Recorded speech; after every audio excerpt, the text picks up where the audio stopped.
What historical fact have you learned that ruined everything you ever thought you knew about this life? Ancient Antarctica was actually a rainforest, a lush and verdant paradise, filled with flora and fauna. Despite the interesting fact that there was a whole continent of animals who lived on this planet that we'll never know about, as their remains are locked beneath miles of ice, it blew my mind that Antarctica only fully froze over about 35 million years ago, despite breaking from its supercontinent 180 million years ago. That means Antarctica supported independent life for 145 million years, which ruined any sense I have for time and perspective. We really are specks on this planet. It has been discovered that there were southern beaches still living on the continent as recently as 3 million years ago at the start of the Pleistocene. So it is likely some small pockets of Antarctic flora and fauna survived far longer until the Ice Age finally sealed their fate: and left parenthesis. It's okay, climate change will warm them back up and revive them, then they will take their revenge on us. Yeah, we'll be long dead before that happens. More of a fun one, but lighters predate strike matches by a couple centuries. They originated from repurposed flintlock pistols that ignited tinder shoved in the barrel, that were set aflame by the trigger mechanism. They originate way before that, actually. Having a stripped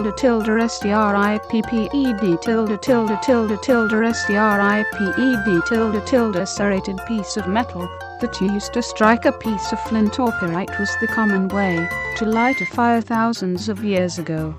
This is the principle of the modern lighter. Then why did matches ever become a thing? It sounds like more effort to produce for less payback. Was it more effort? Flint and pyrite are rocks. When struck, they make sparks. They don't hold a flame. Matches, on the other hand, sound easier to use. Drag the stick against the strip to make fire in your hand, and are quite portable.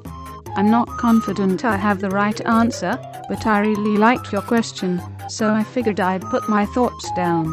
That's the reason indeed, you got it right.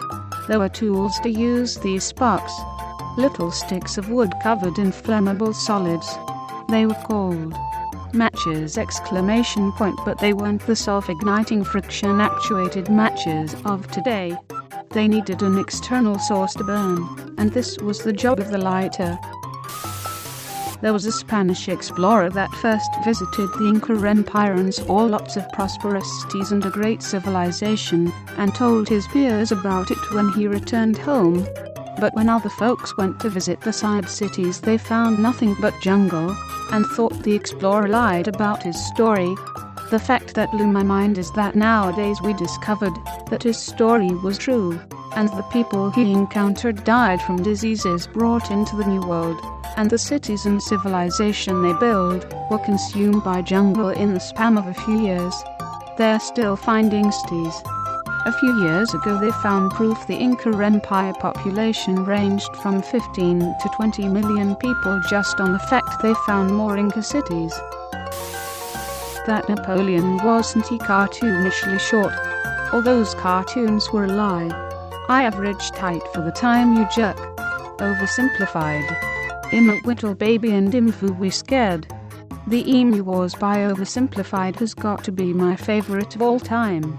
Everyone should definitely watch it. There are graffiti that got preserved in Bumpy and Herculaneum. Because they didn't have paper, public announcements were directly painted on the walls. Some of those graffiti are on par with what you can find on the toilet's wall of Trucker's Stop. I fucked the barmaid. Felix fucks like a god. Take off your clothes and show us your hairy privates. I've only been to Pompeii, but it's insane. I expected some ruins, but it's a city that you can walk around, up and down the streets. The mosaics and the surreals are amazing, but the human presence is better. I was amazed by the amount of dicks everywhere. It was like being in high school again. Wherever there are humans, there are drawn dicks. Weren't drawsticks considered good luck, like some sort of fertility symbol in ancient times? Like there was more of a reason to draw them than the low penis. It's an ancient fertility symbol, but an equally ancient joke. Can't remember the exact quote, but it went something like, if the entirety of human Homo history was condensed into a 500-page book, modern anatomical humans wouldn't show up until page 450, and Homo sapiens wouldn't build empires until page 490. The atomic bomb and the foundation of Rome would be on the final page and only a paragraph apart. And yet in all of this, the vast amount of technological advancements from the discovery of the atom to the modern day would fit in the last few sentences of the last paragraph of the last page. And people wonder why we are reckless. We're still effectively great apes, but with shiny toys. Greater than vast amount of technological advancements from the discovery of the atom to the modern day would fit in the last few sentences of the last paragraph of the last page. This is one of the theories around not being able to find intelligent life yet. 1. We've only been able to send communications out of Earth for like the smallest blip in human history. 2. We may nuke ourselves out of existence within 100 years of inventing nucleus. 3. If every civilization did that, it would be really hard to find one that is in the sweet spot of communicating and not having blown themselves up.